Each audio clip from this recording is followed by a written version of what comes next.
He is truly the one and only candidate that deserves to be the next President of the United States. Ladies and gentlemen, I am honored, privileged, and humbled to introduce to you the one and only Ron Paul.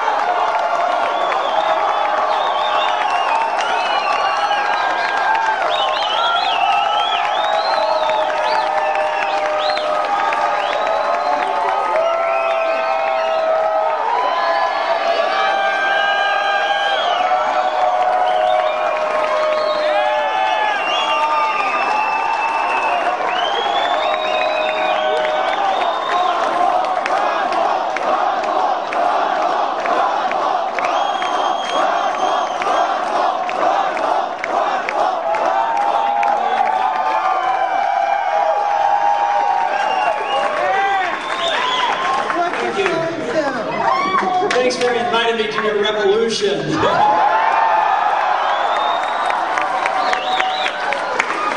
It's great to be here. What a nice welcome. Good to see the Justice again. Hope to see him in the Supreme Court another time. I'd like to introduce my wife of 55 years, Carol's here.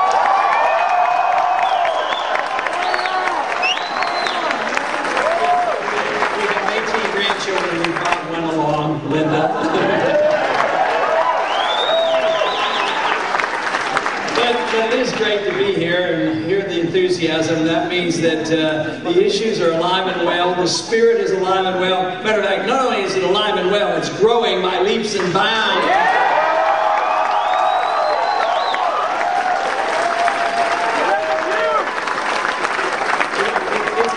Struggle, but we will become noticed, because what we have in Washington today, it's not working, it's failing, and they have to come our way. They have to look to the ideas of liberty to bring this country out of the doldrums, and I predict that's what's going to happen.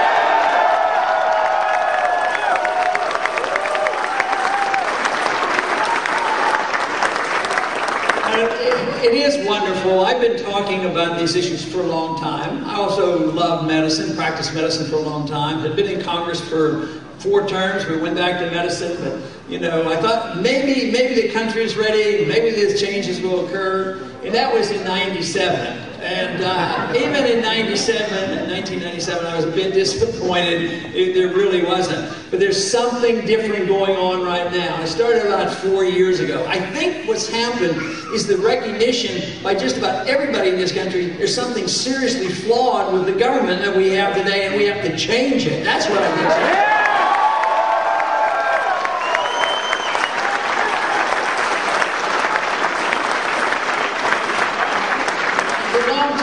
The only thing that we've ever been offered is just tinkering with the edges, tinkering with the status quo, manage it this way. It's never, should we be managing things? Should we be in these wars? Should they be attacking our civil liberties? It's always, if you elect me, I'm going to go up there and I'm going to manage things differently. What we need is a lot less government management of our lives and a lot more individuals running their own lives.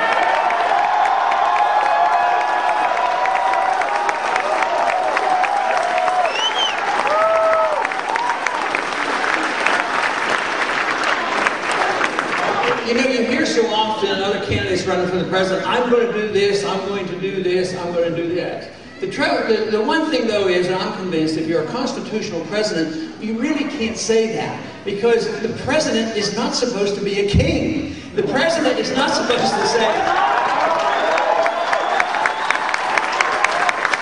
The president is supposed to, you know, enforce law and order. He's not supposed to go to war on his own. He's supposed to only go to war when the people endorse the war and the Congress votes for it.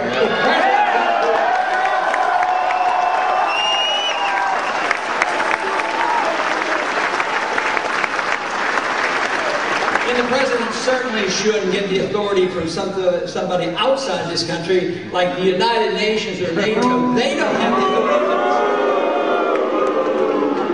But no, a president can't and shouldn't even try to run the world. I mean, we have enough jobs trying to run our own personal lives, so we shouldn't pretend we know what to tell other people to do. Yeah. The president shouldn't assume to run your life. It's your life. You should run your life as you please. If you make mistakes, they're your mistakes. If you're successful, you should reap the benefits of your success and not have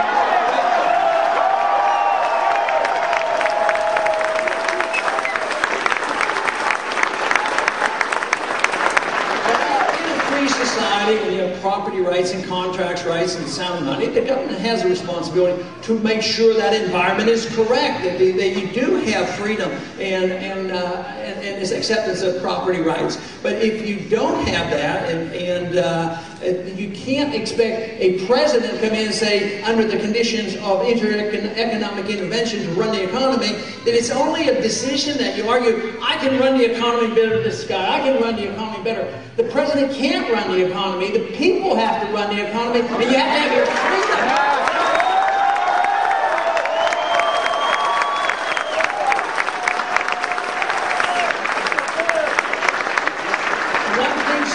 I discovered, matter of fact, it was one of the motivating factors for me to get involved in politics many years ago, and that's the issue of money. We all want prosperity. We don't have prosperity now, and what we have is precarious because there's a misunderstanding on economics. But basically, the people in Washington, even though they do things wrong, people aren't against prosperity.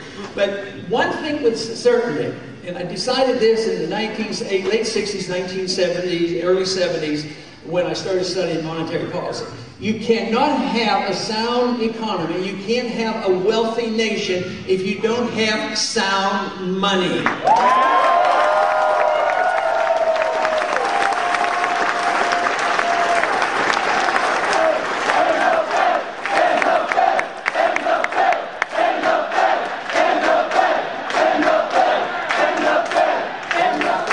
A very good idea.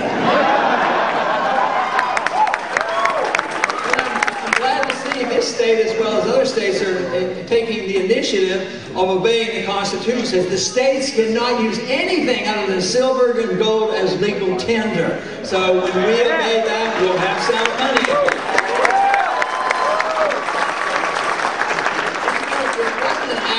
That we had sound money put into the Constitution explicitly. It was one of the things that the founders put in because they had runaway inflation with the continental dollar. So they put in there, only gold and silver can be legal tender. There can be no printing press money, and there is no authority for a central bank. So therefore, what are we doing? Why have we allowed this to happen? For 100 years now, we have allowed the Federal Reserve to exist, and look at what they've given us. This is one place where we made tremendous progress with the people, because today, for the first time in the history of the Federal Reserve, which is 100 years old, today, the Federal Reserve and their monetary manipulations, they're creating of bubbles and creating the recession. It is now an issue that almost all Americans know about today.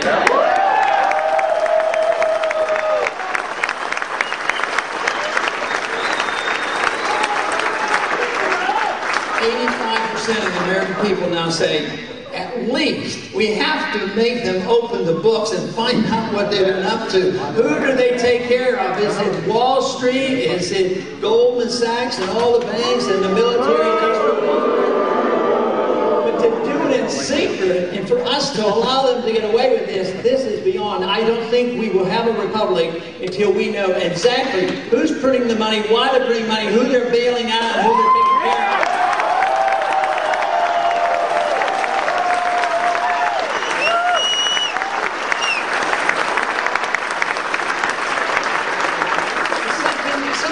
In our country approximately 100 years ago, the attitudes changed. They changed about what the role of government ought to be. Our founders, with the Federal Revolution, they decided that the role of government wasn't all that complex. They said the role of government should be to protect liberty. No more complex than that. Protect liberty. That's what all political action should be. Working to protect individual liberty, not collective liberty. Liberty comes to us as individuals, not because we belong to a group. And everybody should have their liberty.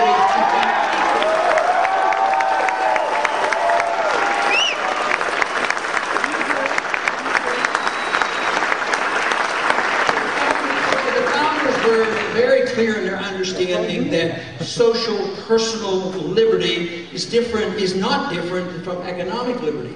Today, some people defend economic liberty. Oh yeah, we like free enterprise and we'll try to lower taxes and things. And then another group said, no, civil liberties are important, and they will. But each group will not protect both of them. The economic libertarians will protect social liberals' liberty, and vice versa. But liberty is one unit. It comes to us as an individual. We have a right to our life. We own our life. We have our liberty. We should have the right to keep our property, and we should have economic liberty as well. Yeah!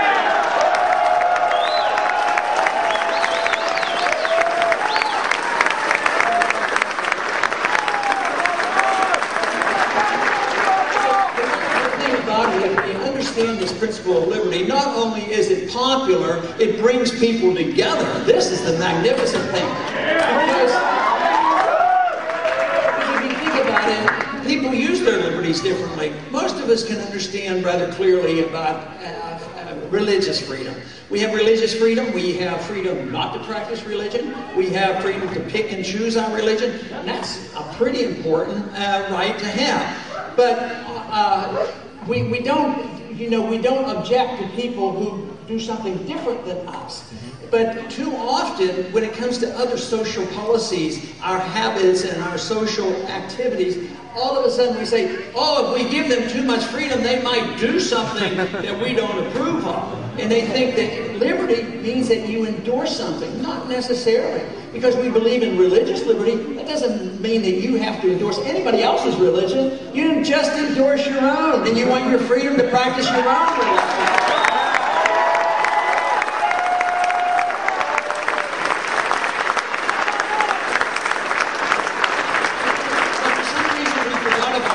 In social behavior, as long as people don't hurt other people and steal from other people and damage their property, it's your life, and it's your responsibility.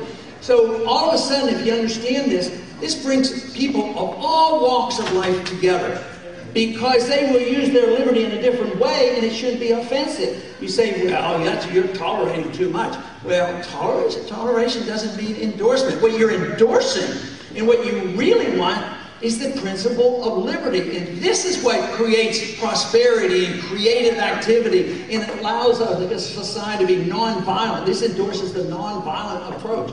But if you apply that domestically, just think of what it's like if you apply it internationally. All of a sudden,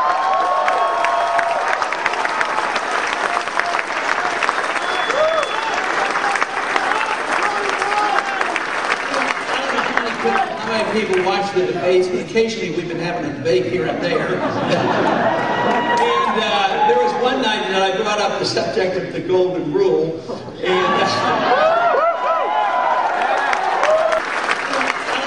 don't know how many people watch the debates, but occasionally we've been having a debate here and there. And there was one night that I brought up the subject of the Golden Rule, and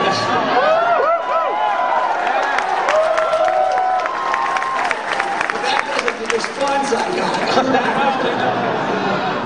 but you know, the Golden Rule is endorsed by all the major religions. It's not a outrageous religious statement. It's just a good common sense that all religions endorse. That you treat other people the way you would like to be treated. So my suggestion in the debate was, what would it be like if we treated other nations exactly the way we would like to be treated?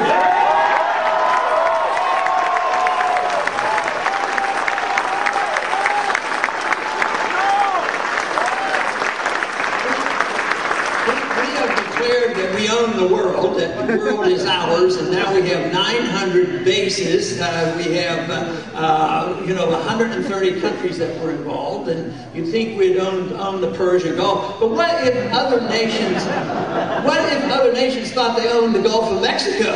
You know, when they came in, I think there would be a little bit of objection. But you know, this whole idea, that we are an exceptional nation. People use this in a perverse manner. Yes, we're an exceptional nation. This thought has been around a long time, even back to Woodrow Wilson and others. We are such an exceptional nation. We do such wonderful things, and we understand democracy. So we're going to invade countries, use force, use guns, occupy their country, and force them to have elections. And then when they have elections, then they elect the people we didn't want, so we ignore their elections.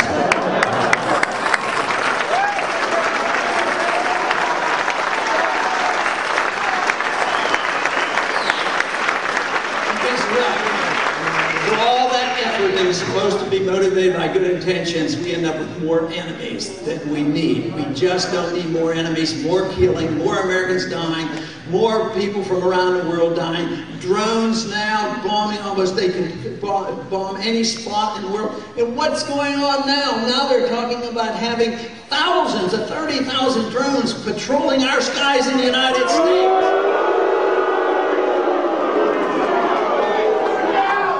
They would like to control the internet, but fortunately the people heard about that and they raised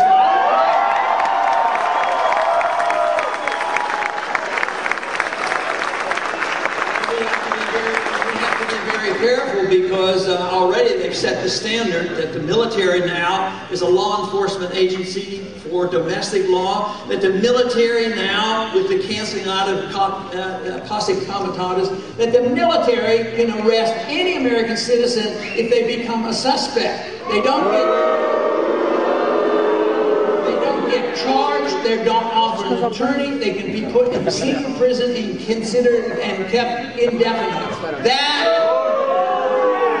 is not part of American tradition. That has to be.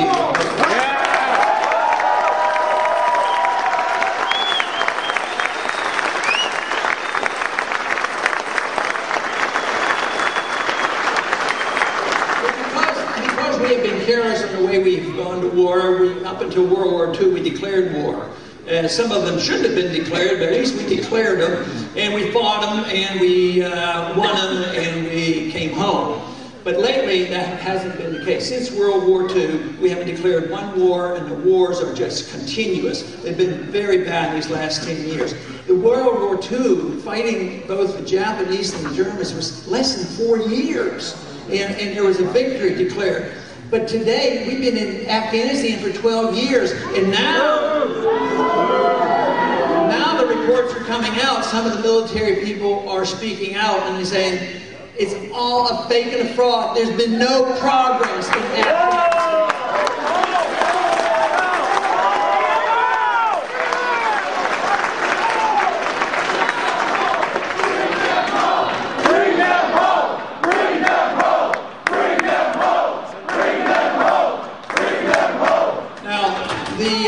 The troops absolutely should come home. Somebody asked me once, when should you bring them home? I said, as soon as we get the ships over there.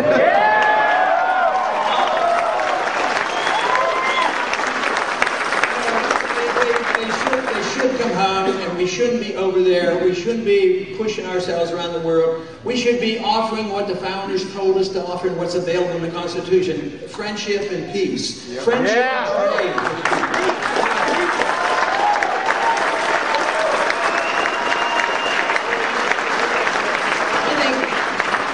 One of the most impressive things that impressed on my mind during the 1960s was that I was drafted during the Cuban crisis. I was in the Air Force for 5 years, but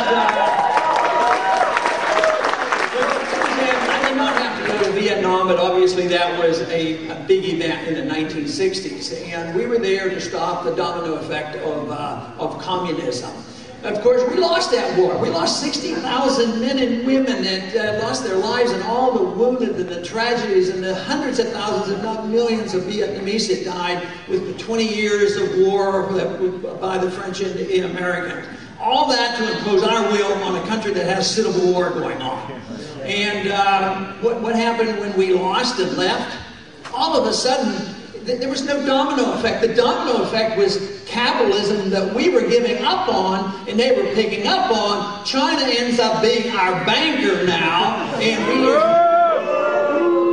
we're a trading partners with the Vietnamese. We go back and forth and trade and invest, and we're not killing each other. So just think how much can be achieved in peace that is never achieved in war. War is a negative. It's always a negative.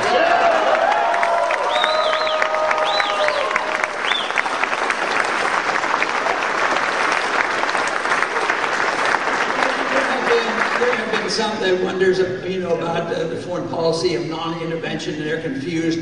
Why is it that they will ask me? They say, "Ron, you're doing pretty well in the campaign, but you could do so much better if you would just change your foreign policy." I said, if you understood what was going on, and you would come out to an event like this, that's why the people like this campaign.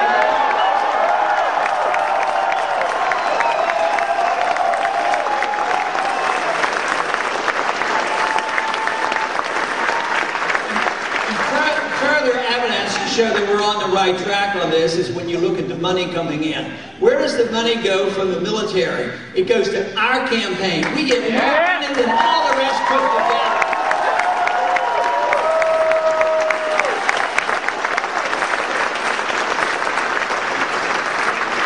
So the evidence is very strong that the American people are getting tired of the war. I think this is part of what's happened in the last 4 or 5 years.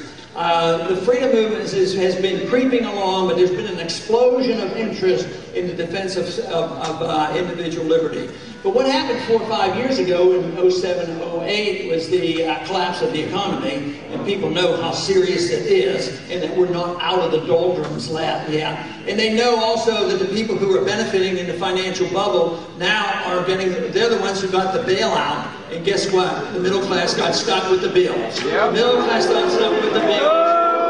They lost their jobs and they lost their houses. Now, I saw a statistic today. It was a poll by one of the major networks. I haven't studied it, but there was one part of it that I sort of liked.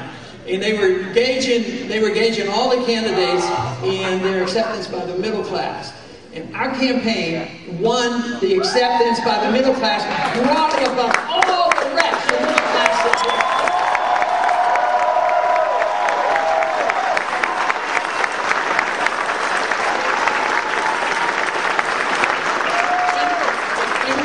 We shouldn't be surprised, because that's what freedom does. It builds the middle class. We had the largest middle class and the most prosperous middle class in the history of the world. But the evidence now is absolutely certain that the middle class is shrinking. It started to shrink even before 07. It started to shrink in the year 2000. At the time of the NASDAQ bubble, the jobs have not come back. And we have been in the doldrums. And now the prosperity that we have today, which is still a fair amount, it's based on debt. That is the big problem. And that's why it's not so. In the productivity, the real production that made America great financially, the productivity is not here. It's overseas due to bad policies, bad monetary policy. Consuming our wealth in wars that don't need to be fought. Consumption, there's been a lot of people who have been taught over the many decades that war is good for the economy. They still teach that in some school. It's an economic myth, and they still teach, and they'll say, well, isn't that when the Depression ended? No, it wasn't. It lowered unemployment, but you hired 10 million people and put guns in their hands, call them employed. That's hardly fruitful employment,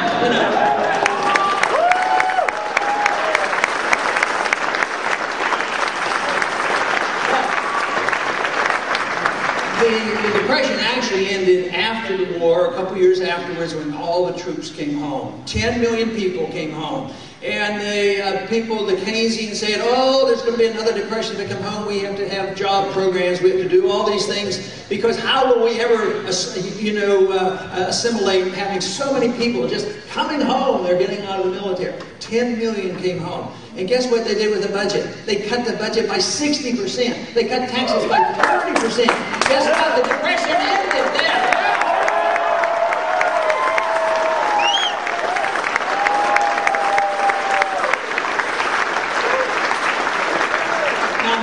My modest proposal for the first year is to cut the budget by $1 trillion. Get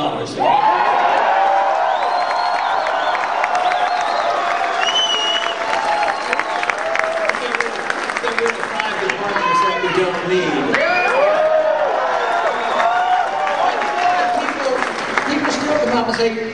very serious and they're not being nasty. They'll say, yes, but isn't that going to be harmful? They're being employed by the government. Isn't this beneficial to the economy? The answer is no.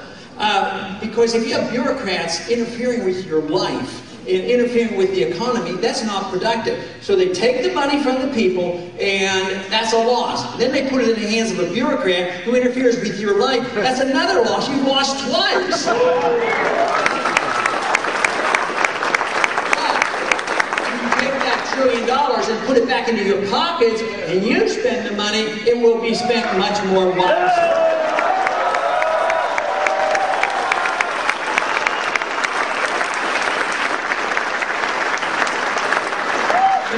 Financing could have occurred without the Federal Reserve. The Federal Reserve is so seductive in bringing people into believing that this thing can last forever.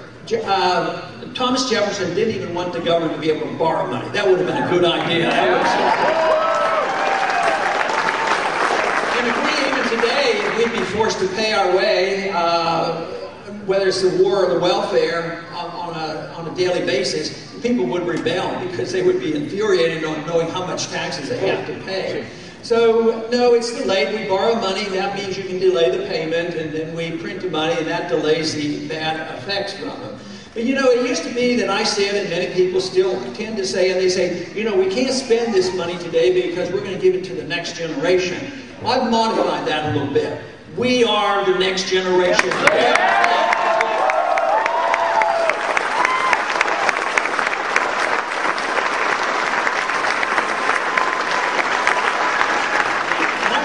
An individual has to do when they get in over their head with debt. They spend too much, they live beyond their means, they have too many credit cards, they don't work real hard, but they've been living on borrowed money. They buy a house and the house doubles in prices, so they borrow more money. Well, that's all come to an end. So when an individual does that, what does common sense tell you? Well, if they want to do it honorably, they're going to pay down their debt. They're going to get another job and live beneath their means and start spending less money, or if necessary, somebody's going to declare bankruptcy. But here, our country gets into trouble because of too much spending, too much debt, too much borrowing, too much printing money, and too much regulation. So they say, yep, there's a crisis here. So what do? They increase the spending, increasing the debt, increasing the printing press money, increase the regulations, and they say, I wonder why it's not working. You know?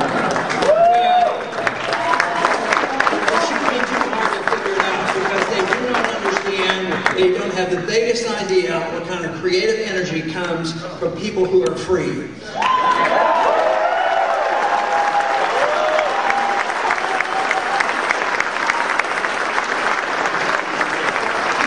This is why freedom is so wonderful. To me, it's wonderful because I just want to be free. I want the government out of my life.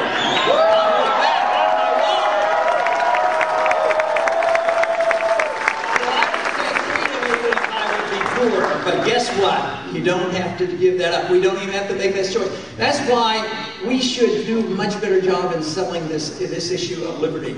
Because if you have liberty, not only do you enjoy your personal life better and you get to work for your own excellence and virtue, but you're also much richer. The richest countries in the world have always been the freest countries in the world. Yeah. But guess what? You don't have to give that up. We don't even have to make that choice. That's why we should do a much better job in selling this issue of liberty. Because if you have liberty, not only do you enjoy your personal life better and you get to work for your own excellence and virtue, but you're also much richer. The richest countries in the world have always been the freest countries in the world. Yeah.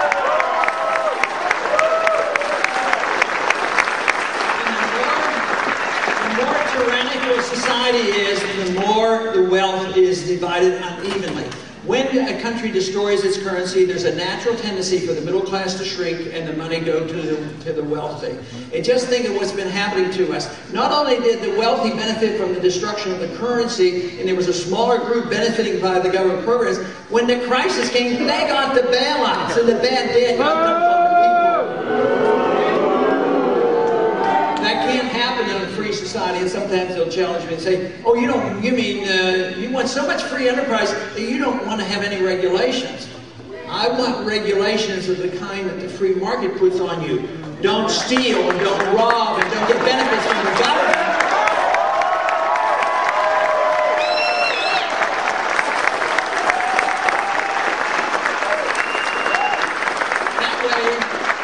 That way, those individuals that said they were too big to fail, guess what? They would have failed and not the middle-class American people.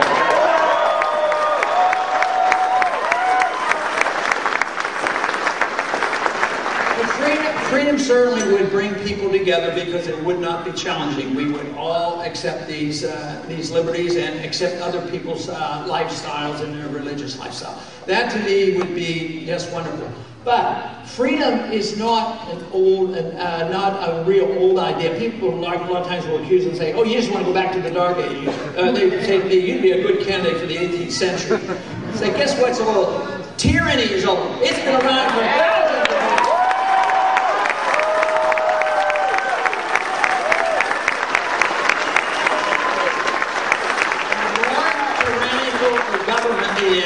The more the special interests win the game. Do you think in the Soviet system there wasn't a special class who benefited the most? There was always a neat little group that benefited the most, no matter how much. It just gets more uneven the more tyrannical it is, and the poorer the people get. Now we are moving in that direction, but we can reverse it. And we don't even have to invent anything new. We were given the opportunity.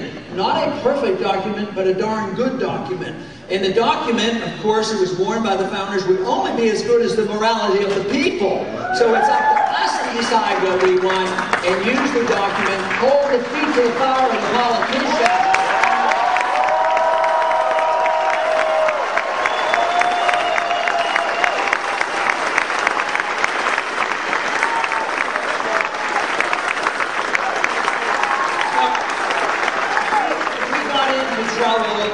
Too many people in Washington that either didn't understand or care about the Constitution. That's how we got into this mess. Why isn't the solution only sending people there who care about it and will obey the Constitution?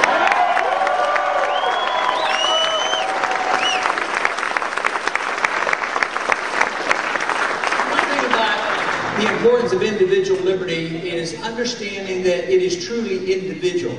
What we have drifted into in the last 100 years or 70 years or so is we have hyphenated our liberties, because we belong to a group. But liberty is not hyphenated except for one thing. Individuals. Individuals have liberties, not because you belong to a group.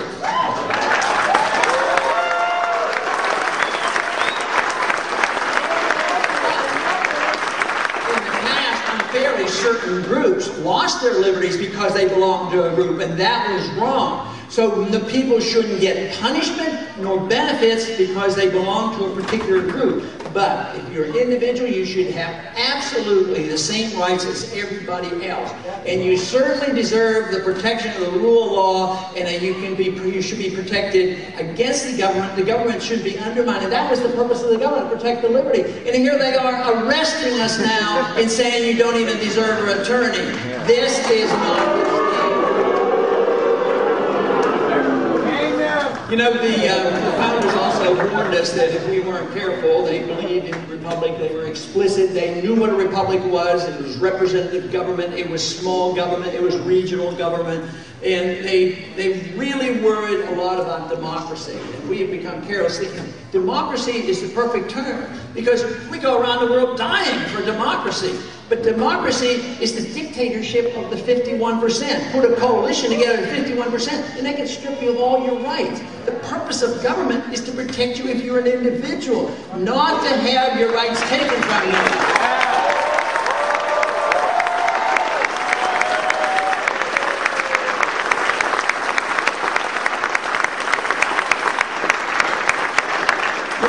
Ideas truly have consequences, and I think what's happening today, there truly is a revolution going on. It's a revolution with ideas. It's picking up the pieces where we left off 50, 70, 80, 90 years ago, picking up a good experiment that we had, the best one ever. And we can build on this. We don't have to reinvent it. And it's much different than some of the other countries. When the Soviet system collapsed, they did not have the same tradition. We at least have had traditions of private property rights. We've had traditions of sound money and limited government, and we, unfortunately, though, have been too careless with this. This is one thing that we do is we reject the principle of private property rights. We're just renters these days. We pay a high amount of taxes. They tell us when we can use it or not use it, and truly the property is not owned by the people. Another example of not having ownership of our lives really is the income tax. The income tax is based on the proposition that the government owns all your income. No, they don't take all your income, but they control all your income. They tell you how much you can keep, you have to jump through all the hoops, and then they will allow you to keep a certain percentage, which means they have 100% control over your income. The principle of the income tax is basically anti-liberty. And the way that is set up, so in a true republic, the founders believed at least, they didn't give us the income tax. We slipped into having the income tax. They didn't give us the central bank. We gave that to ourselves. So we, as a people, have a lot of responsibilities too. But because we were so wealthy, people thought, well, the wealth will never disappear. And more people then became more concerned about the material benefits of liberty.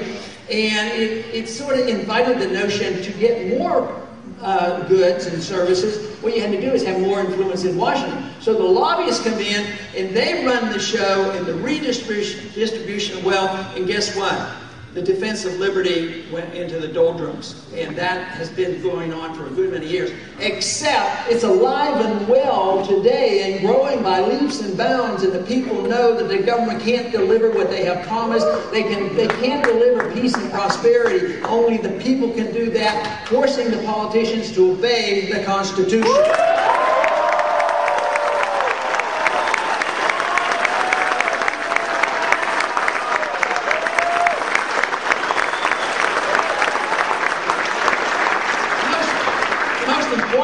To see a reversal is that we have to quit lying to ourselves. We can't.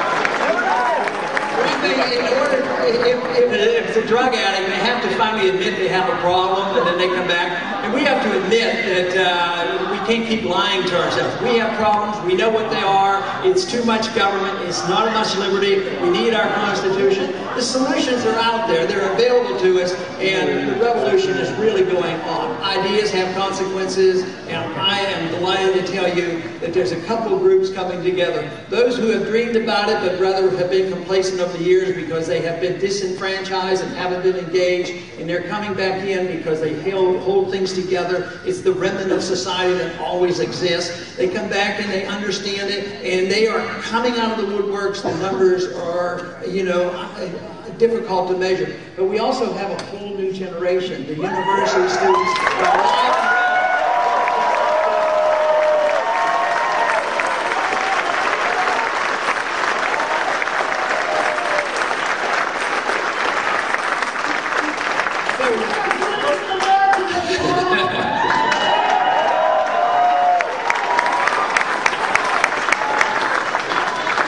Delivering the greatest message. There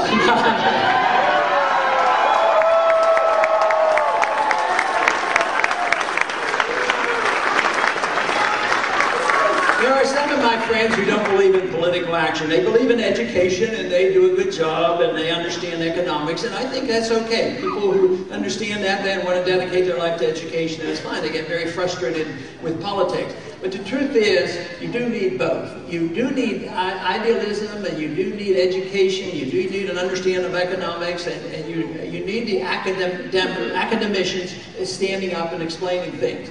But ultimately, they have to be translated into a message that the people understand. Because if we want these changes, people will only accept them if they know it's in their best self-interest. And liberty is in all our self-interest. That is the message that we have to deliver.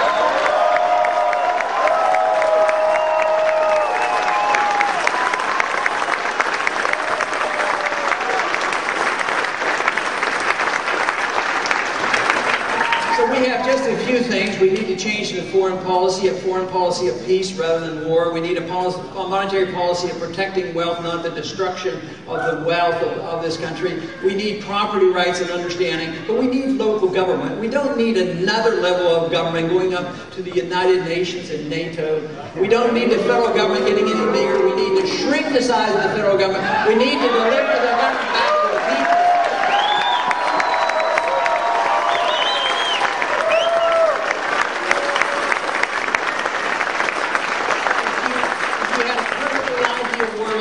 And you had the liberties passed on back to the individual, it would be self-government. That would be the ultimate test, as long as we accept one principle, that we don't force other people to try to live the way we want to live. Stay out of it.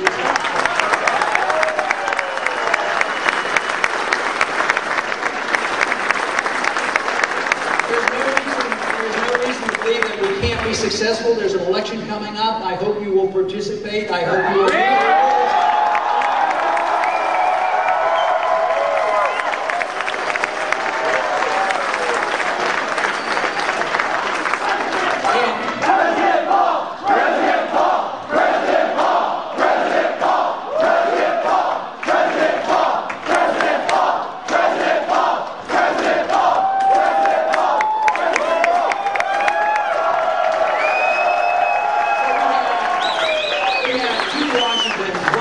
Coast, which is in big trouble. Let's make sure the one on the West Coast sends a powerful message.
That parking lot for at least an hour. Yeah.